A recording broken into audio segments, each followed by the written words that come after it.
gathered in the upper room, all praying in His name. Baptized with the Holy Ghost and power for service came. Now what He did for them that day, He'll do for you the same. I'm so glad that I can say I'm one of them. I'm one of them. One of them. I'm so glad that I can say I'm one of them. Hallelujah. One of them. I'm one of them. I'm so glad that I can say I'm one of them. Though these people may not claim to be or boast of worldly fame, they have all received their Pentecost, baptized in Jesus' name, and they're telling now both far and wide, His power is yet the same. I'm so glad that I can say I'm one of them. I'm one of them. I'm one of them. I'm so glad that I can say I'm one of them. Hallelujah, one of them. I'm one of them. I'm so glad that I can say I'm one of them. Muito boa noite, meus amados irmãos, na graça e na paz de nosso Senhor e Salvador Jesus Cristo.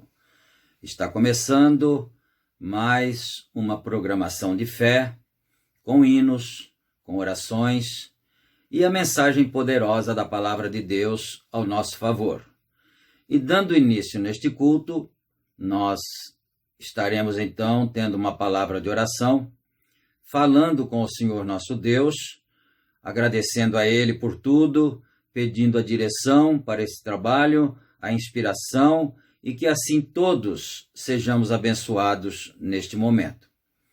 Gracioso Deus, Pai de toda bondade, de toda graça, no nome de nosso Senhor Jesus Cristo, Teu amado Filho, nós estamos mais uma vez unidos em espírito e em verdade, Senhor, pela fé, ao redor da Tua santa palavra, não importando a distância física que existe entre um e outro, mas todos estamos juntos na presença do Senhor, que é onisciente, onipresente e onipotente, Pai.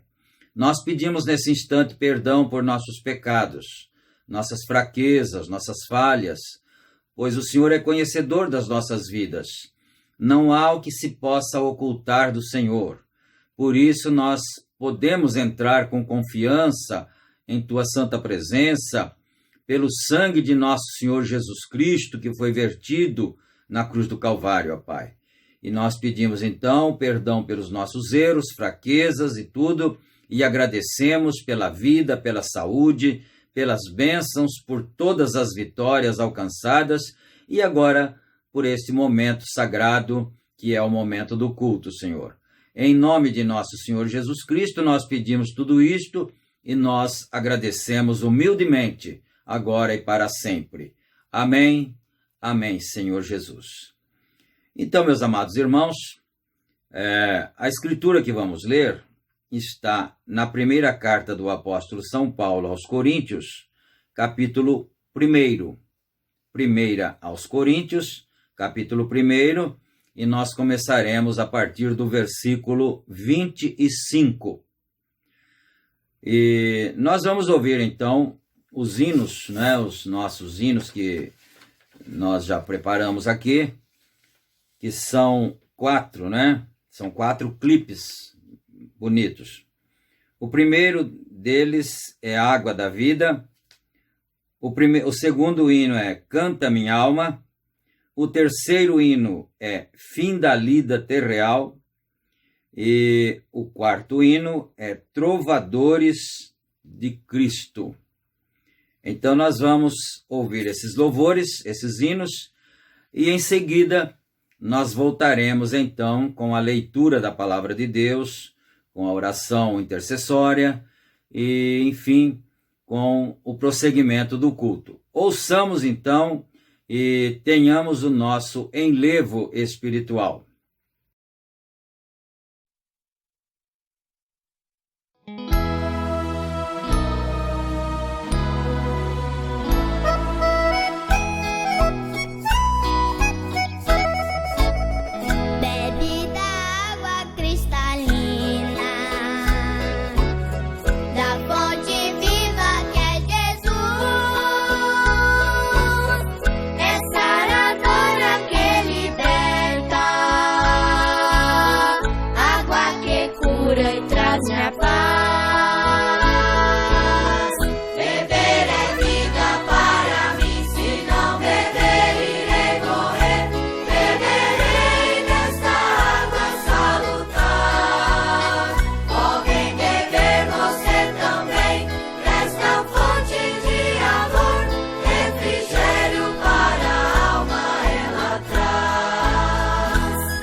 pois sou de Jesus e já desfruto o gozo da luz.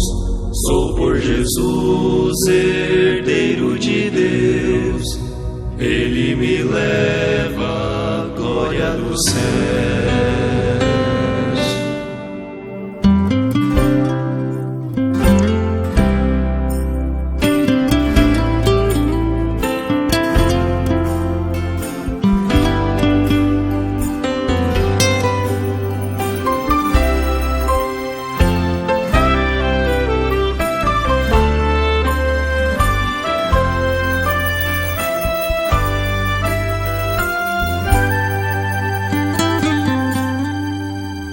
Seu amor eu me submeti e extasiado então me senti. Anjos descendo, trazendo os céus, ecos das excelsa graça de Deus. Canta minha alma, canta ao Senhor, rende-lhe sempre ardente louvor. Canta minha alma, canta ao Senhor, sempre ardente louvor.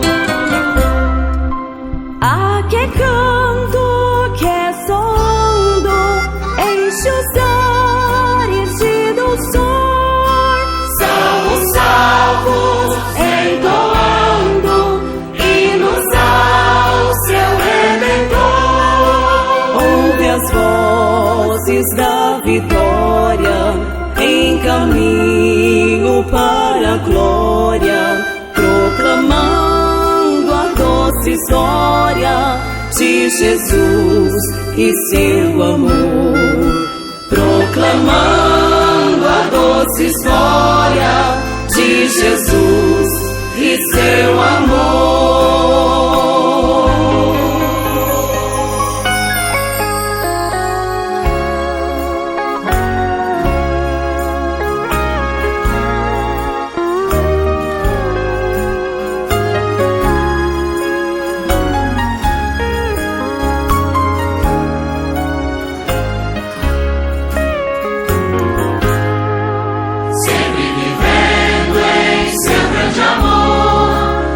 Regozijo em meu Salvador, esperançoso vivo na luz, pela bondade do meu Jesus.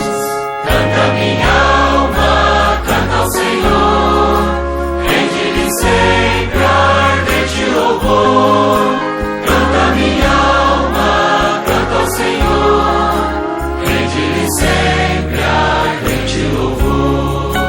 Canta minha alma, canta ao Senhor, rende-lhe sempre ardente louvor.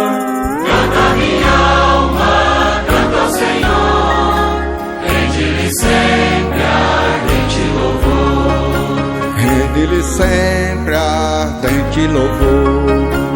Rende-lhe sempre ardente louvor.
estás me ouvindo, preste atenção no que eu vou lhe dizer.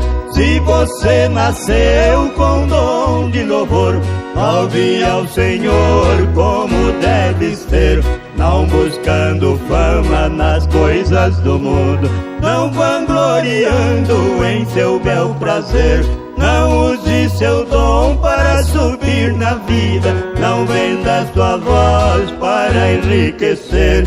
Não use seu dom para subir na vida, não venda sua voz para enriquecer.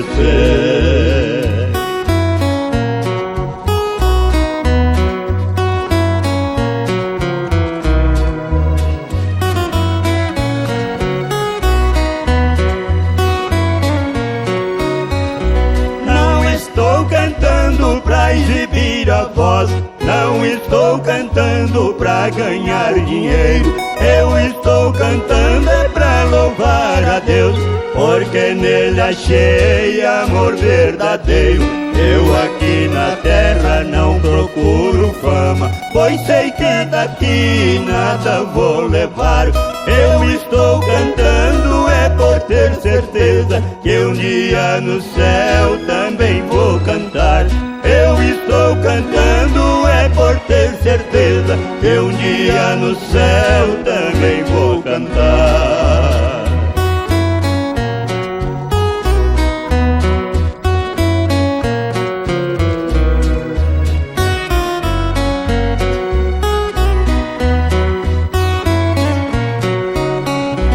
Eu não quero ser um trovador de fama, e também na terra não quero troféu.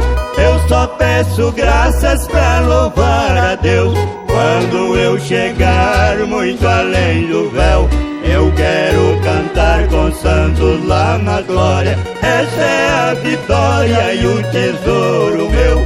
Eu não ando em busca de nenhum sucesso, eu só quero ser um cantor no céu.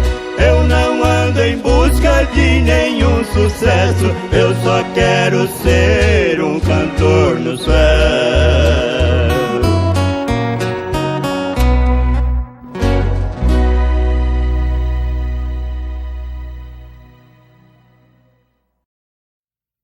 Amém. Graças a Deus. Que Deus aceite a nossa adoração, porque nós não estamos assistindo o culto, nós estamos cultuando. Então nós estamos adorando juntamente com os irmãos, não é? Agora nós vamos ter uma palavra de oração para interceder pelas pessoas, pelos irmãos necessitados, e depois, logo em seguida, estaremos então lendo a Sagrada Escritura. Senhor Deus, nosso Pai, depois de ouvirmos os hinos, os cânticos, então agora nós estamos intercedendo como um sacerdócio que é a igreja, intercedendo pelas pessoas necessitadas, ó Pai. O Senhor que é conhecedor das pessoas, das necessidades de cada um, nós entregamos todos aos cuidados do Senhor. Pedimos misericórdia, pedimos compaixão, graça do Senhor, Pai, pelos necessitados, pelos doentes, pelos aflitos, pelos oprimidos. O irmão que tem um nome, um pedido, então ele está apresentando agora ao Senhor. E o Senhor, que é um Deus de perto e de longe também, que não tem distância para o Senhor, então, Senhor Deus, atende agora o clamor de cada um, resolve os problemas, dando vitória, dando a tua bênção, alegria, paz, harmonia na família, Senhor, a parte financeira, ajuda cada um, a saúde de cada um, tudo isso nós colocamos aos cuidados do Senhor, porque o Senhor é o guardador do teu povo, ó Pai. E é em nome de Jesus Cristo que nós oramos nesse instante e te agradecemos mais uma vez, humildemente. Amém, meu Senhor. Amém. Graças a Deus. Então, meus queridos, vamos aqui no versículo 25 da primeira carta do apóstolo São Paulo aos Coríntios. Perdão, eu disse capítulo 25, não, versículo 25, né? Capítulo 1, primeira carta do apóstolo Paulo aos Coríntios e começando no versículo 25. Aí sim, não é? Porque a loucura de Deus é mais sábia do que os homens, e a fraqueza de Deus é mais forte do que os homens. Porque vede, irmãos, a vossa vocação, que não são muitos os sábios segundo a carne, nem muitos os poderosos, nem muitos os nobres que são chamados. Mas Deus escolheu as coisas loucas deste mundo para confundir as sábias. E Deus escolheu as coisas fracas deste mundo para confundir as fortes. E Deus escolheu as coisas vis deste mundo e as desprezíveis e as que não são para aniquilar as que são, para que nenhuma carne se glorie perante ele, mas vós sois dele em Jesus Cristo, o qual para nós foi feito por Deus sabedoria e justiça e santificação e redenção, para que, como está escrito, aquele que se gloria, glorie-se no Senhor. Amém. Que o Senhor nosso Deus acrescente as bênçãos à sua palavra, não é? E nós gostamos muito de ler as Escrituras. O Senhor Jesus Cristo, quando ele estava aqui, ele falou para os judeus: vós examinais as Escrituras porque julgais ter nelas a vida eterna, né? Então eles também julgavam que as Escrituras lhes traria a vida eterna. Só que quando eles liam as Escrituras, eles as interpretavam à maneira de seu próprio entendimento, infelizmente, não é? Então não deu para eles verem o cumprimento das Escrituras no seu dia. E nós temos que tomar o cuidado para não incorrermos no mesmo erro. Examinarmos as Escrituras porque julgamos ter nelas a vida eterna e depois as interpretamos segundo o nosso próprio entendimento. Aí nós incorreríamos, não é? No mesmo erro dos judeus. Então, a Bíblia diz aqui que o Senhor, ele tomou as coisas loucas deste mundo, as coisas vis deste mundo, as desprezíveis, as frágeis, né, as fracas, para confundir o oposto a isso, a tudo isso, não é? Porque ele disse ainda no primeiro verso que nós lemos no 25, porque a loucura de Deus é maior que os homens, ou seja, é maior que a sabedoria dos homens. Às vezes eu fico pensando nessas coisas, né? Meditando, analisando, né? Seria eu, por exemplo, uma loucura de Deus? Né? Pense nisto, você também, né? Seria você a coisa desprezível, a coisa louca de Deus? Que Deus dê a resposta a cada um em cada coração, né? Então nós vamos aqui agora para a mensagem que é uma igreja enganada pelo mundo. E vamos tentar assim caminhar aqui calmamente, não é? E nós estamos parados e começaremos no parágrafo 24. Ele tinha contado a história do galo, você se lembra, não é? Que aquele galo deu um pulo em cima de uma caixa no galinheiro ali e tal, e ele disse: rapazes, deem-me a vossa atenção. E bateu com seu bico na caixa ali umas 4 ou 5 vezes, e parou então o galinheiro para que todos pudessem ouvi-lo. E ele começou a dizer que ele tinha estudado muito, ele tinha exigido muito dos seus estudos, para que então ele pudesse chegar nessa conclusão que eles tinham possibilidade de ser muito melhores, né? Em conhecimento e tudo. Então você lembra da história, né? Aí depois, dali a pouquinho, chegou aquele outro galo e disse: rapazes, me deem a sua atenção por um minuto. Eu acabei de ouvir no noticiário do rádio que a carne do frango subiu, ficou mais cara. Então agora os produtores de frango certamente vão vender seus frangos para o abate. E nós amanhã estaremos no açougue. Então, bom, ele contou essa história aí. Agora ele vai, no parágrafo 24, ele vai começar assim. Como eu estava comentando há algum tempo atrás acerca de um certo canarinho, ele pensava que ele sabia todo o conhecimento que se necessita ser conhecido, e conhecia tanto que ele podia dizer a todo o restante dos canários acerca dos seres humanos. Assim, ele voa para a parte de cima de sua gaiola e começa a falar a respeito do ser humano. O canarinho ia ensinar os outros canarinhos, né, a família, a respeito dos seres humanos, né? Como ele conhecia tudo acerca deles. E subitamente, um professor de Purdue, que é aqui entre parênteses, a Universidade de Indiana, nos Estados Unidos, né?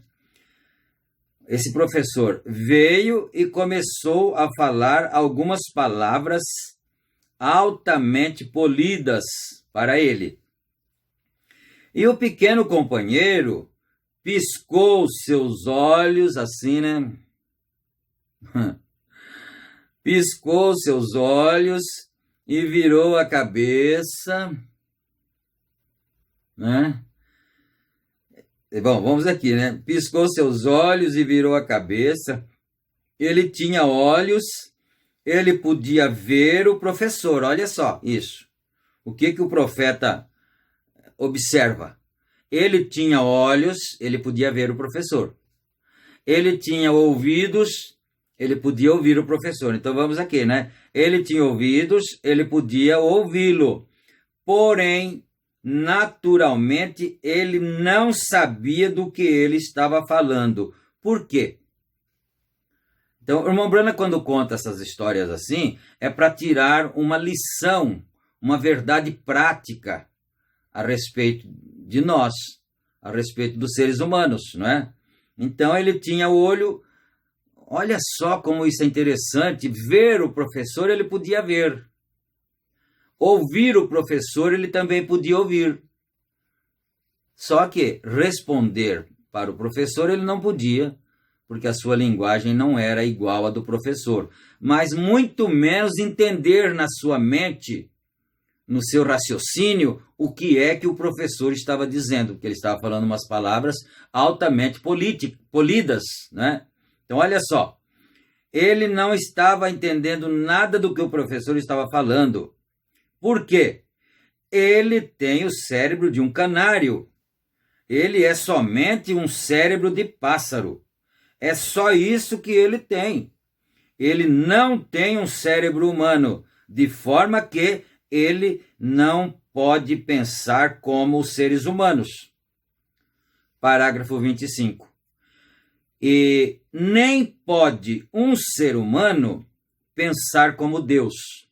Agora deu para chegar numa conclusão, não é? Prática. Da mesma maneira que o canário não pode chegar a nenhuma conclusão a respeito do que o professor estava dizendo, porque o canário não é humano, o humano também não pode compreender o que Deus faz. Essa é a verdade. Por isso que São Paulo diz que a loucura de Deus é mais sábia do que os homens. Então, nem pode um ser humano pensar como Deus. Você é um humano. E todo conhecimento mundano não é mais do que um cérebro de canário. Está vendo?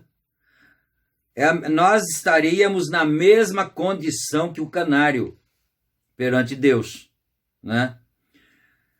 não é nada a não ser um cérebro de canário. Tudo que você faça, você somente fere a si mesmo, e com isso você tem que ter a mente de Cristo. A razão que as pessoas vão e se unem a uma organização e substituem um aperto de mão ao invés do novo nascimento, eles estão tentando se desviar do novo nascimento. Eles não desejam o novo nascimento. E eles sabem que nós ensinamos isto na Bíblia, de forma que eles desejam substituir isso por algo. E o povo pentecostal não está menos ruim. Muitas pessoas não gostavam do irmão Branham. Aliás, o espírito denominacional não gosta do irmão Branham. O espírito denominacional. Sabe por quê? Porque lá em Apocalipse, capítulo 18, fala a respeito de sair dela. Sai dela, povo meu, para não seres participantes dos seus pecados e para que não incorras as suas pragas, porque é evidente que se existe pecado, haverão pragas para condenar aquilo, não é? É o pagamento daquilo. Então a Bíblia diz, sai dela, povo meu. E você sabe qual é o ministério de William Branham? O ministério de William Branham, uma das faces dele, é chamar o povo para sair da Babilônia, que não é apenas a igreja-mãe, mas é o sistema inteiro de denominações, é o sistema religioso organizado como um todo, é a Babilônia. E a mensagem de William Branham é esse grito aí, sai dela, povo meu, para que não sejas participante dos seus pecados. Não é? Então ele está dizendo aqui que todas as organizações estariam na mesma condição. E ele diz, e o povo pentecostal não está menos ruim, tentando substituir algo. Eles desejam isto em distinção.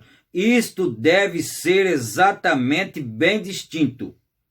Nós daremos um aperto de mão e nos uniremos à igreja e seremos aspergidos ou batizados ou algo assim.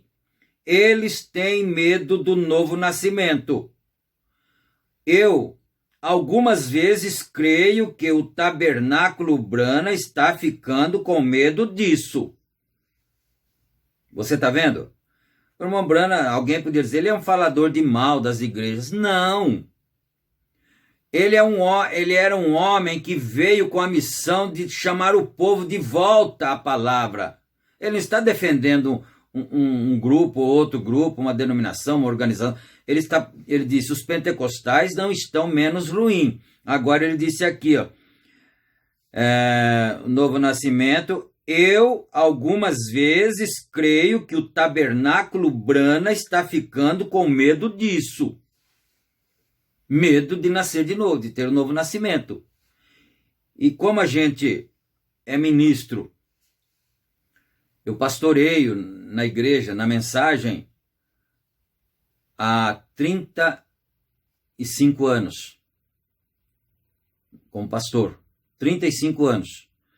E eu também já falei muitas vezes em nossas igrejas, em nossos cultos presenciais, eu já disse, nós precisamos ter cuidado para não nos tornarmos como o restante deles. Eu queria ter achado uma escritura aqui, mas foi de última hora e não deu para encontrar a escritura. De última hora e o tempo ia passar, não é? Mas eu queria achar aquela escritura, talvez você que é apto para encontrar rapidamente, não é? Você encontraria rapidamente. Se fosse na igreja, o irmão já encontrava, já me dava a escritura, não é? Onde está escrito assim: a quem mais é dado, mais é exigido. A quem mais é dado, mais é exigido. Às vezes eu tenho vontade de contar alguma experiência, depois eu penso, mas a gente conta muita experiência e toma o tempo da palavra, mas não seria isso um complemento do que nós estamos pregando? Do que nós estamos lendo? Talvez isso seja muito importante também, né? Então eu acho que é melhor, porque essa escritura me veio um pouquinho antes do culto. A quem mais é dado, mais é exigido. Então eu vou contar rapidamente um fato que sucedeu, e essa gravação deste culto vai para o ar, mas não tem nenhuma importância que fique público isto, não é? Não tem importância nenhuma o que eu vou dizer. Eu estou falando conscientemente. Nós, perto da nossa casa onde moramos, assim, 5 minutinhos, né, de bicicleta, tem a pista de fazer caminhada. E, assim, por volta de 7, 8 horas da noite, até 8h30, tem bastante pessoas caminhando. E eu gosto de pedalar, não é? Com a minha bicicleta. E então eu tenho que ir mais tarde um pouquinho para evitar algum acidente, atropelar uma pessoa idosa ou uma criança com a bicicleta, porque tem uma faixa que vai e uma que vem. Aliás, uma faixa deveria ir, uma voltar, e uma vermelha e outra pintada de outra cor, branca, acho, não é? Ou cor natural do cimento, justamente para ir na vermelha. Então tem o sinal das bicicletas, indicando que naquela faixa se deve andar de bicicleta. Mas as pessoas não respeitam esses sinais, né? Essas indicações. Então eu prefiro ir mais tarde, quando o pessoal que caminha já não está mais lá. E eu fui um certo dia, isso já faz aproximadamente 1 ano, né?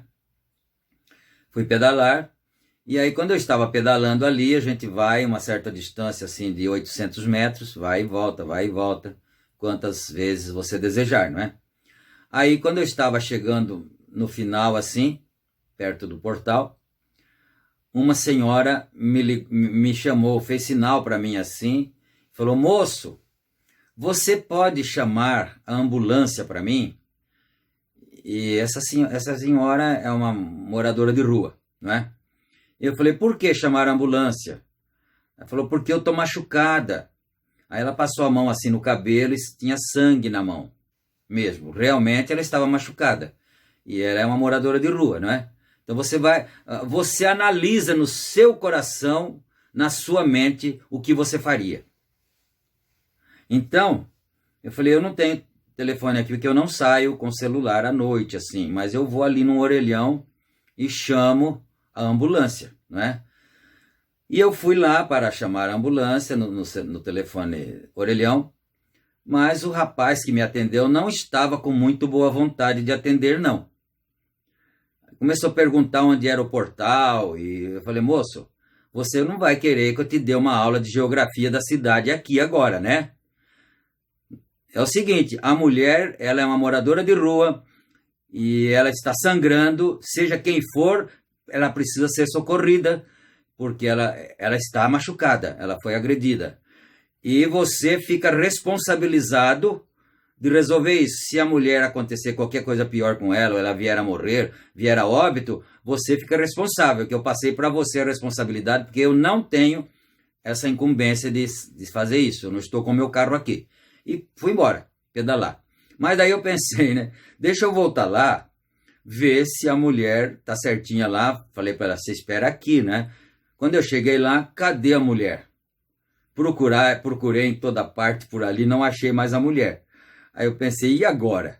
Olha que situação você estaria se você estivesse no meu lugar, né? E agora, com certeza, a ambulância vai chegar daqui a pouquinho, vai ver uma pessoa andando de bicicleta ali, que eu falei para ele que eu não estava de carro, eu estava pedalando, né? Então ele vai deduzir que fui eu que chamei. Aí ele vai falar para mim: cadê a mulher? Né? Você não deu uma dura em mim lá no telefone, agora onde é que está a mulher? Era por isso que eu não queria vir. Ele ia dizer isso para mim, com certeza. Era por isso Quer dizer, então, olhando por um certo aspecto, ele estaria certo. Porque ele já está acostumado com isso.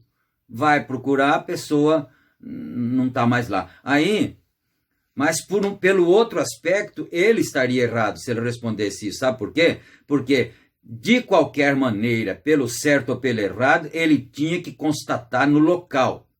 Como ele fez, né? Eu suponho que tenha feito. Aí, então ele teria que fazer isso. É os moradores de rua, mas são gente. São pessoas que precisam da atenção como se fosse qualquer outra pessoa, né? Então, eu falei, e agora, né? O que eu faço? Quer saber? Montei na minha bicicleta e, eu não vou ficar aqui agora para pagar o pato, né? E fui-me embora. Não sei se a viatura veio ou se não veio, mas pelo menos fiz a minha parte. Bom, essa é a primeira parte do assunto. Passados quase um ano, quase uns 12 meses por aí aproximadamente, um dia eu estou pedalando lá de novo, encontro a mesma pessoa outra vez. E ela fez assim para mim e tal, e cumprimentou, mas ela não me conheceu, com certeza, né? Ela tem certeza que ela não me reconheceu mesmo. Mas aí eu também fiz assim e continuei pedalando, e aí começou a vir para mim uma mensagem. Veja só, o irmão Brana tirou uma mensagem de uma carteira de cigarro que ele olhou e achou que viu no meio do caminho, no trilho, né? Na trilha. Ele viu uma carteira de cigarro e lá na carteira de cigarro estava escrito: o filtro do homem que pensa, o gosto do homem que fuma. Aí ele tirou uma mensagem daquilo, ele pregou uma mensagem tremenda chamada o filtro do homem que pensa. Ele disse: o homem que pensa não fuma, na verdade. Porque o filtro que eles põem no cigarro é só para fazer eles fumarem mais, porque o filtro filtra a nicotina, mas o desejo de fumar está lá dentro por nicotina, e ele fuma, os filtros filtram a nicotina, ao invés de ele fumar um, ele fuma dois. Então quem ganha é a fábrica de cigarro, né? Mas então, voltando na nossa questão, né? Eu estava pedalando ali, aí vi ela outra vez e fiquei pensando naquilo, aí me veio uma mensagem. Eu pensei, uma pessoa como essa, agora é que eu quero que você raciocine comigo e pense com a sua mentalidade, se você é um cristão, com a sua mentalidade de Deus. Ou se não é cristão, você pensa do jeito que você quiser, não é? Mas vamos pensar juntos agora. Eu pensei, essa pessoa não tem casa. Essa pessoa não sabe se vai almoçar ou se vai jantar. Essa pessoa não tem lugar para tomar banho. Essa pessoa não tem família, porque a família é dispersada, né? É abandonada, ou qualquer coisa assim. É uma pessoa que não tem lugar de dormir, dorme na rua, né? Fedorenta, desculpa a expressão, e tudo. Então eu falei, e ela não conhece o Evangelho, não conhece Deus, nunca talvez tenha lido uma Bíblia, nunca talvez tenha ido numa igreja, não é?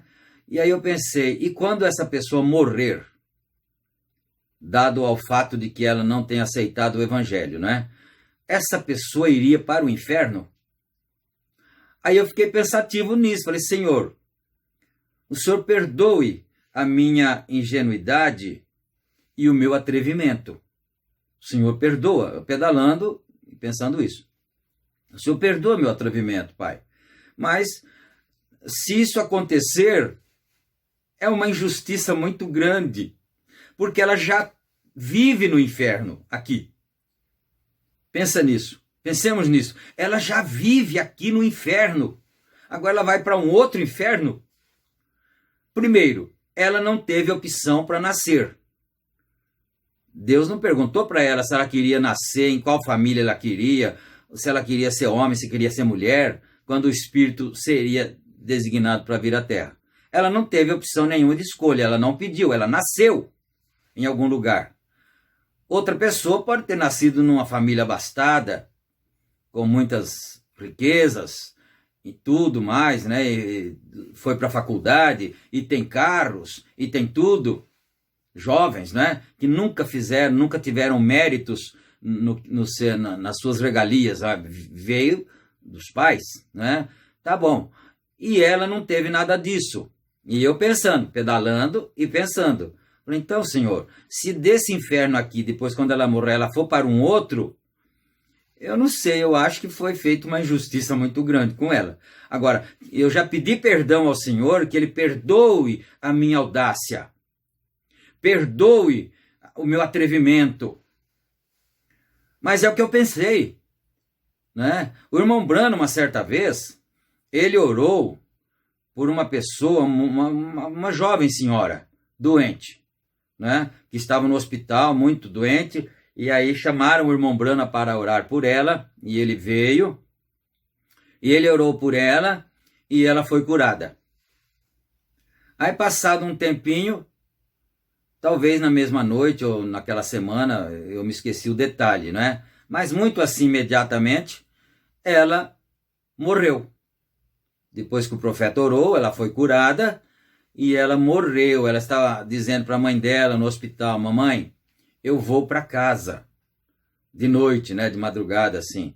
Eu vou para casa. A mamãe dizia, sim, filha, você vai. Amanhã cedo o médico virá e dará alta para você, porque o irmão Branham já orou e você já está curada, né? E você irá para casa. Ela disse, não, mamãe, eu vou para minha casa celestial, para o meu lar eterno.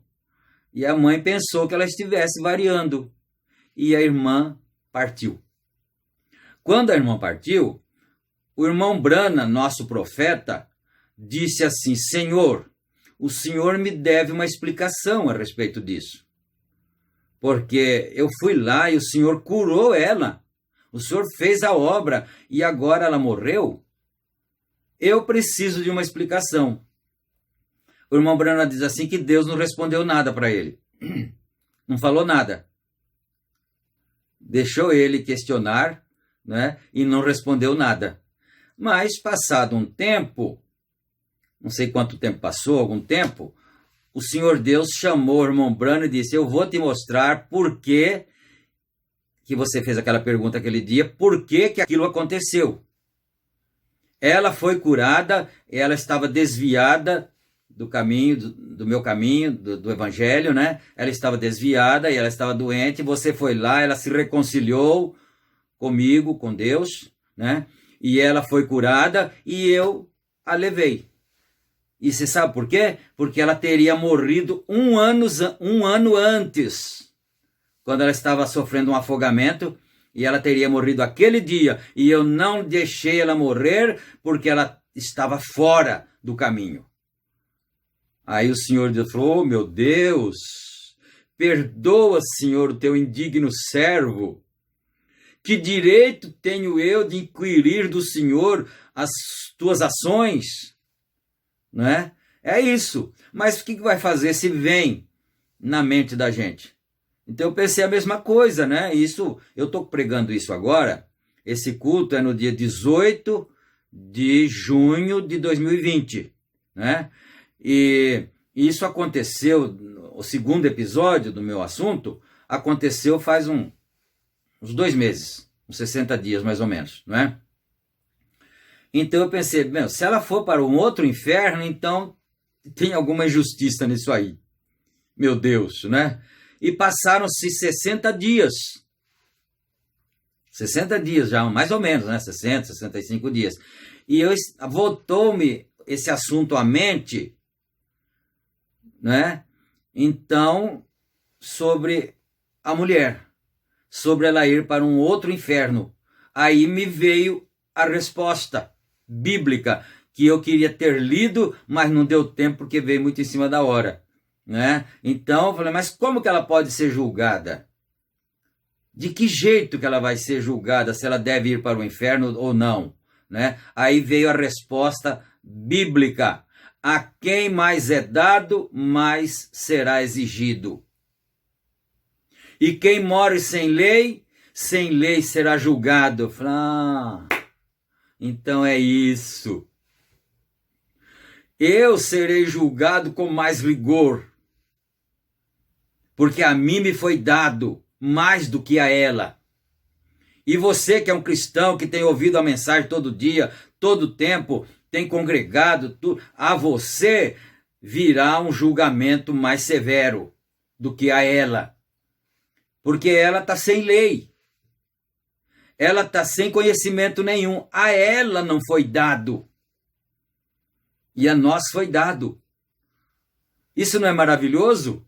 E isso me veio hoje, né? Quer dizer, ontem, na verdade, que veio, à noite, porque você está assistindo o culto hoje, mas o culto foi gravado ontem, à noite, né? Nessa madrugada passada. Então, olha só, que coisa maravilhosa, que coisa tremenda. O que vai acontecer com ela é o seguinte: vai ser julgado segundo o seu coração, conforme o coração dela. Se ela tem um coração ímpio, então ela pagará pelas suas impiedades.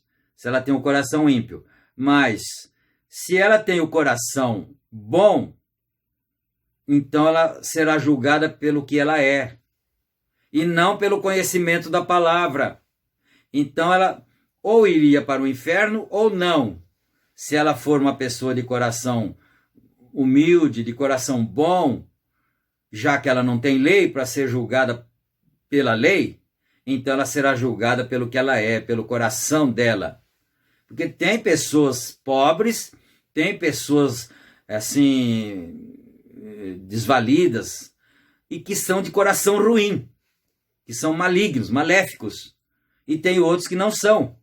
Então é dessa maneira que me veio, quando estava gravando esse culto, que ela será julgada. Sem o nosso conhecimento, sem a lei que será aplicada em nós, que é a lei da palavra, a lei da Bíblia, não é? E assim por diante. Mas, voltemos aqui, não é? Agora, parágrafo 27 da mensagem que nós estamos lendo aqui, a mensagem Uma Igreja Enganada pelo Mundo. Agora, nós todos sabemos que um nascimento, eu não me importo aonde isso está, ou em que lugar, ou perto do que, é uma sujeira. Não vamos perder nada, né? Um nascimento é uma sujeira. Não importa se seja no hospital, se seja no quarto da casa. Antigamente as parteiras vinham na casa, não é? E se for no hospital, em qualquer lugar que seja, quando está havendo um nascimento, quando está nascendo uma criança, ele diz aqui, é uma sujeira, né? E suja-se todas as pessoas que estão ali e tudo, né? Então, não importa aonde isso está, é uma sujeira. Se um bebê nasce numa pilha de vagem, ou num chão duro, ou numa sala de hospital, decorado de cor de rosa, é uma sujeira de qualquer maneira. Você lembra que no parágrafo anterior ele falou assim, eu estou com medo, eu estou pensando que o tabernáculo Brana está ficando com medo do novo nascimento. Viu só? Se nós não temos razão para pensar sobre a igreja a quem Deus colocou sob nossa responsabilidade, se nós não temos razão de pensar que a igreja pode estar ficando com medo desse novo nascimento, por causa de ser uma sujeira, né? Então vamos aqui. Não importa que seja uma sala de hospital decorada de cor de rosas, é uma sujeira de qualquer maneira. Um nascimento de um bezerro, o nascimento de qualquer outra coisa é uma sujeira. Aleluia. E o novo nascimento não é nada menos do que uma sujeira. Porém, as pessoas estão enganadas. Nós iremos aonde eles apertam as mãos. Nós iremos aonde eles não gritam e chorem e batam no altar e implorem. Você deseja ser tão humano? O que nós necessitamos é de nascimento, morrendo completamente para trazer a vida. Porque você sabe que para nascer o novo tem que morrer o velho, né? Aquelas coisas que vêm junto, a placenta e tudo, tem que morrer tudo aquilo para vir a vida verdadeira que estava lá dentro, que é o bebezinho. E as pessoas não querem mais, tá muito assim, muito feio, né? Esse negócio de crente ficar lá chorando na igreja, de crente ficar lá no altar com a cara no chão, orando com a cara no chão, isso é muito antiquado. A igreja não precisa ter isso, não. Precisa sim. Precisa ter sim. Porque senão não é novo nascimento. É só uma pessoa fria, formal e vazia que foi para a igreja e mudou, né? Mudou de igreja. Essa que é a realidade, né? Bom, uma semente, uma velha batata, uma batata semente, você toma aquela batata e a põe na terra. Até que você possa ter novas batatas, aquela velha batata tem que apodrecer. Um milho não pode produzir nova vida até que ele esteja apodrecido. E um homem ou uma mulher nunca podem ter um novo nascimento até que seus intelectos e seu próprio ego estejam podres, mortos. Morram completamente ao altar e gritando, fiquem todos sujos, a ponto que a dureza saia fora do seu colarinho. Aleluia. Você se lembra, não lembra que eu preguei um dia desse aqui sobre o irmão que recebeu o Espírito Santo com seu terno de linho, tremedor, cor piscina, verde cor de piscina, né? E caiu no chão de tijolo, sujo do barro do quintal? Aí sim a gente entende, a gente pensa que houve uma mudança na pessoa. Mas enquanto nós ficamos aquela pessoa polida, e não pode fazer isso, não pode fazer aquilo, não pode errar, não sei o quê, não, então não está morto coisíssima nenhuma e não vai nascer nada também. Não vai ter novo nascimento nenhum. É só um religioso, frio, formal e vazio. O profeta vai chegando, né? Uma igreja enganada pelo mundo. No culto anterior, eu disse assim, talvez alguém que não tenha conhecimento da mensagem possa pensar, mas que igreja será essa que é enganada pelo mundo? Olha só, que igreja que é essa, né? Então vamos aqui, vamos mais um pouco aqui. Eu não quero ser essa igreja.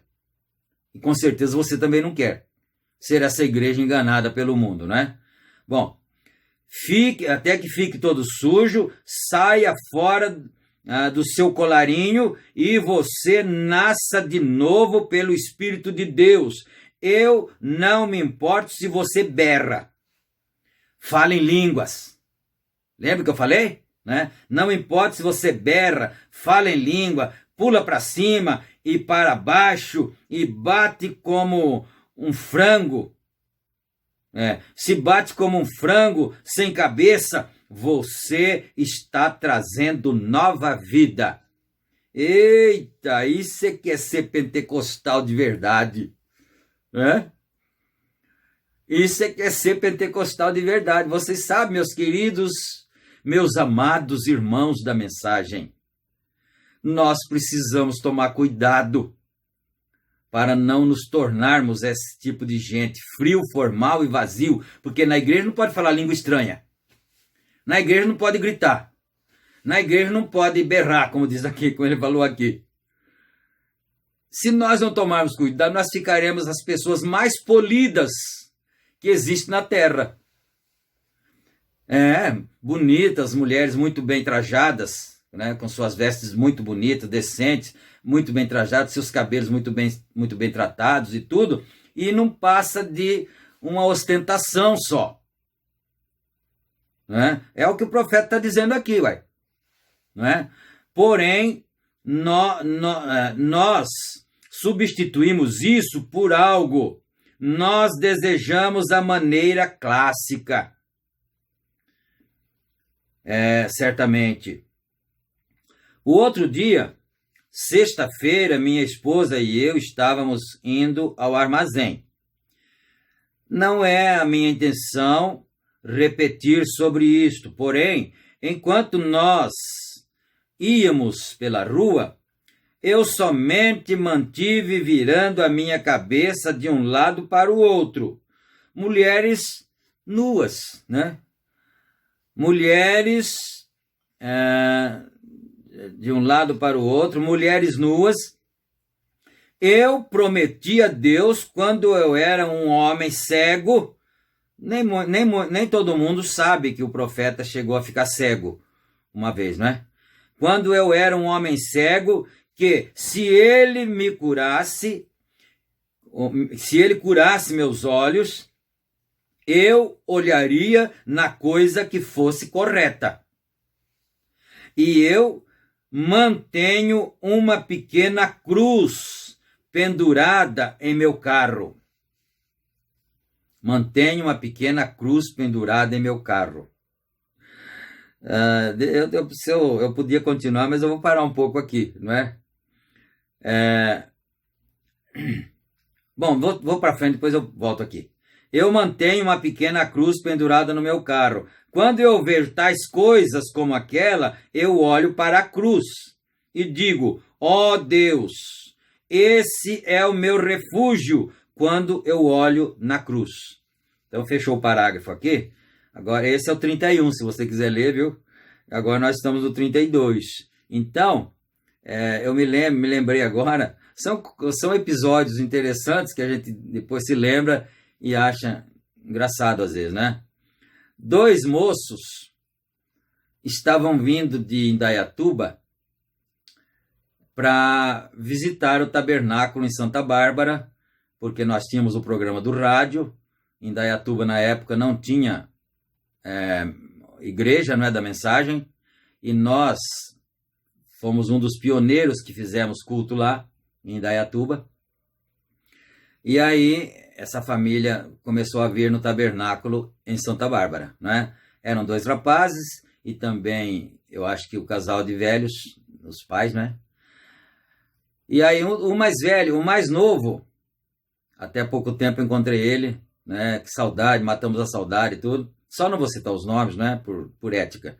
Então, o mais velho, ele entrou no carro comigo, não sei onde que nós estávamos indo, e eu tinha uma pequena cruz pendurada assim no espelho do carro, né? Só a cruzinha assim, não tinha a imagem, só a cruzinha, né, ali.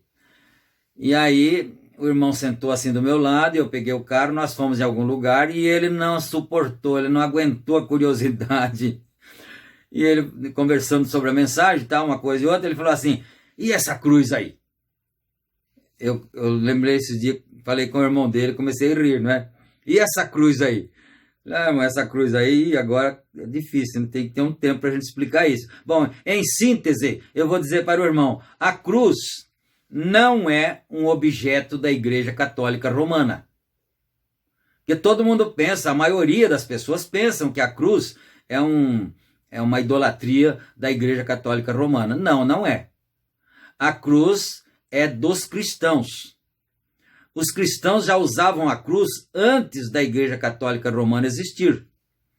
Então, eu expliquei isso para ele, depois tinha que entrar em detalhes, não é? Então, o profeta está dizendo aqui agora que ele tinha a cruz no carro dele, quando ele via alguma coisa assim pecaminosa, ele olhava para a cruz e se lembrava do sacrifício do seu Salvador lá no Calvário. Né? Então vamos no 32 agora. Eu tenho visto aquelas mulheres, Meda disse, nós não temos visto nenhuma mulher hoje que estivesse vestida com uma saia. Olha só. E isso foi em 1959 nos Estados Unidos. 41 anos para 2000 e com mais 20, 61 anos.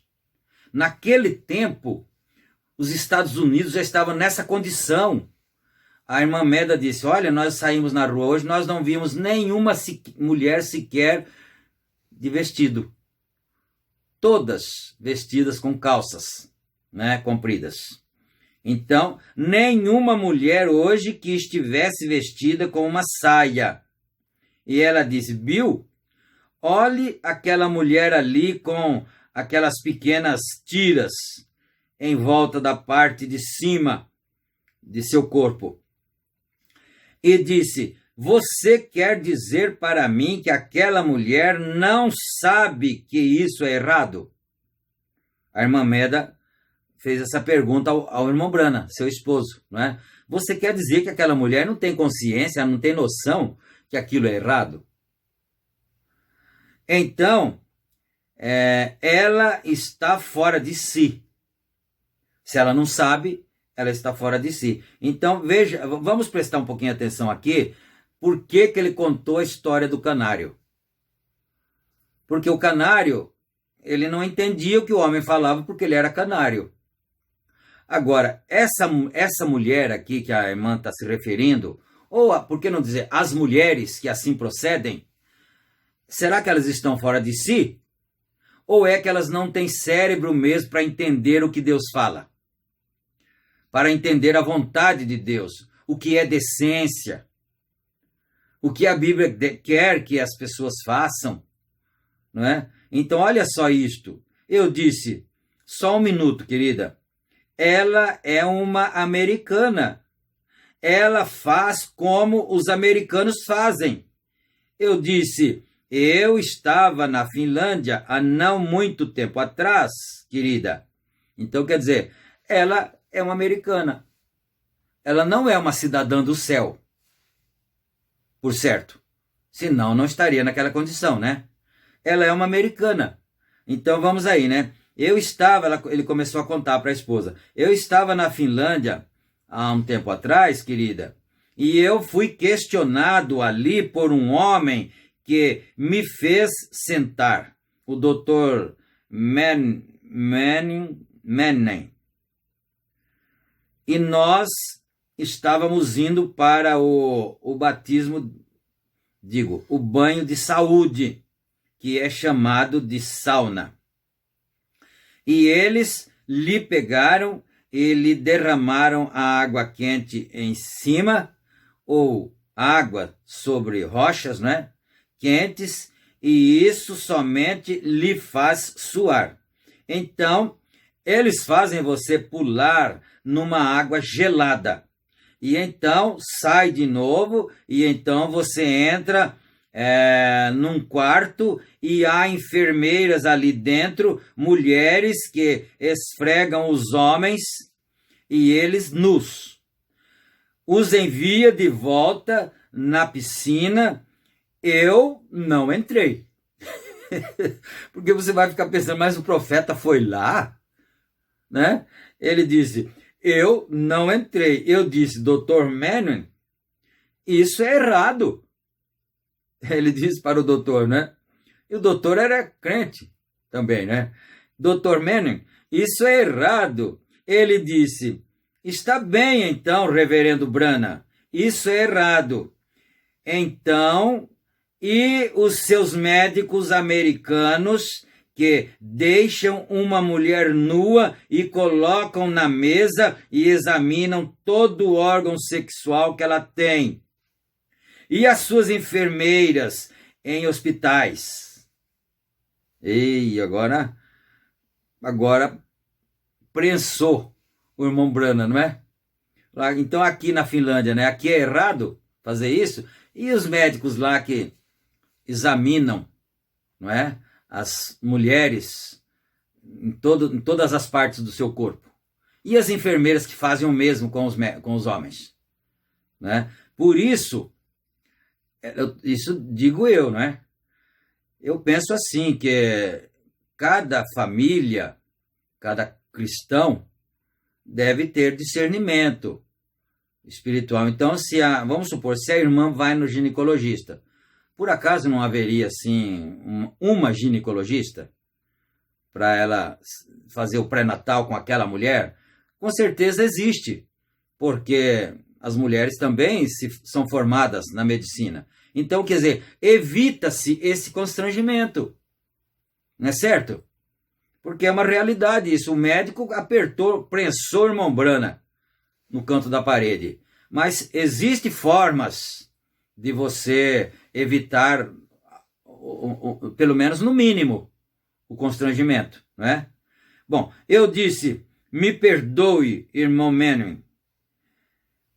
Menem, você está certo. O que é isso? Porque ele era da Finlândia, o Menem, e o irmão Brana era dos Estados Unidos, né? Então, me perdoe, você está certo. O que é isso? Isso são costumes. Quando eu estava em Paris, eu dificilmente pude crer nisso, que os os mictórios, os mictórios para homens e mulheres eram os mesmos. Você já pensou nisso? Isso há 60 anos atrás, nesses países desenvolvidos, não é? Em Paris, os mictórios eram unissex, tanto para homens como para mulheres. Misericórdia! Aí você fala, então, eu sou louco mesmo. Então foi por isso que Deus me escolheu, porque Ele escolhe as coisas loucas do mundo. Então o louco sou eu, né? O louco é você, então, que não concorda com essas coisas, que acha isso um absurdo, porque o resto do mundo concorda com isso, não é? Então, que os mictórios para homens e mulheres eram os mesmos, eu não podia entender isso, que o banheiro era do lado da rua para ambos, masculino e feminino. Eu não podia crer que quando uma mulher ia para a praia para nadar, um rapaz e sua namorada, eles não tinham saia. Eles não tinham eles não tinham sala para se trocar. Eles somente tiravam todas as suas roupas até a última peça, eles viravam suas costas e vestiam uma pequena tira e iam nadar. Porém, isso é assim. Eles não davam nenhuma atenção a isso. Isso é costume na França. Agora, deixa eu falar uma coisa aqui. Deixa eu inserir um pouco aqui de argumento, né? Você descobriu agora por que os casamentos não perduram mais 50, 70 anos? E eles casam e daqui 1 ano ou 2 já estão separados? Porque o casamento é um mistério. É um mistério. Um rapaz se casa com a moça, antigamente, isso há 60 anos atrás, nem nas mãos não se pegava o rapaz e a moça, né? E o rapaz tinha aquele desejo de dar um beijo na moça, mas não podia, por causa das normas, por causa dos costumes, por causa da vergonha que existia antes, mais do que agora, né? Então, aí casava, era um mistério. Quando estavam casados, estavam livres para serem esposo e esposa, aí, agora não. Que mistério tem mais agora? Os homens veem as mulheres nuas em qualquer lugar. As mulheres veem também os homens nus em qualquer lugar. Então, casar para quê? O namoro hoje em dia é morar junto, não é? Então é ficar. Olha só a situação, meu Deus do céu, mas se isso há 60 anos estava assim na França, eu imagino que jeito que está agora. As pessoas falam, nós vamos para Paris, né? Vamos para Paris, para Paris. Misericórdia, fazer o quê em Paris? Eu quero ir embora daqui. Eu quero ir embora desse hospital aqui de pestilentos. Eu fico pensando, tenho bisnetinhas, tenho netinhas, eu fico sempre pensando, meu Deus do céu, o que será daqui 10 anos, Senhor? Não é? Quando eu tiver com meus 80 e tantos anos, como vai ser? O que será dessas pequenas crianças? Você já tem pensado nisso? O que será das nossas pequenas, das nossas pequeninas, dos nossos pequeninos? Daqui 10, 15 anos, se Jesus tardar para vir. Eu não quero ir para Paris coisíssima nenhuma. Eu quero ir para minha casa celestial, longe desse hospital de pestilento aqui. Aleluia. Deus tenha misericórdia. Vocês me perdoem que às vezes a gente sai um pouco fora. Bom, se o Mombrana falou que para ser um crente nascido de novo tem que berrar, tem que... Numa outra mensagem ele falou assim, tem que escorrer. Eu vou usar a expressão que ele usou na mensagem porque está escrito lá. Ele falou, tem que deixar escorrer ranho do nariz. A mucosa, né? Do nariz. E berra, e grita, e bate, e esfrega a cara no chão. Isso daí, todo mundo tem vergonha, né? Isso daí, os polidos, os éticos, e isso eles têm vergonha. Mas das outras coisas não tem, né? As outras coisas é comum, então você já vê. Então, eu estou viajando contramão mesmo dessa era, né? Então, nós vamos ter que parar aqui, porque já está dando tempo, né? Nós lemos até o parágrafo 37, e a gente vai ficando empolgado e acaba não lendo tantos parágrafos, mas nós, se o Senhor permitir, nós começaremos no parágrafo 38, no próximo culto. E agora nós vamos orar, né? Senhor nosso Deus e Pai, nós agradecemos o Senhor em nome de Jesus Cristo, porque nós, mais uma vez, ouvimos a palavra, Senhor. Agora, cabe a cada um de nós aceitar, dizer amém, alegrar o coração ou ficar com os dentes rangendo os dentes de raiva dessa pregação, raiva do culto, raiva do profeta, raiva do pastor. Depende de cada um, Senhor Deus. Ajuda-nos a ficarmos do lado correto. Ajuda-nos a aceitarmos, a crermos nisto e nos humilharmos na Tua presença, Senhor. Em nome de Jesus Cristo, nós pedimos estas bênçãos e nós Te agradecemos. Amém, Pai. Amém, Senhor. Fiquem todos na graça e na paz do Senhor Jesus Cristo.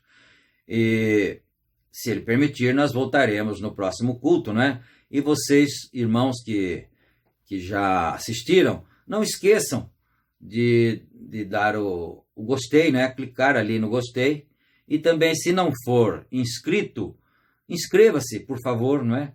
Para que então possamos crescer a nossa comunidade, né? E com essa história de pandemia desde março para cá, o número de inscritos no nosso canal já aumentou quase 2.000, né? O número de inscritos.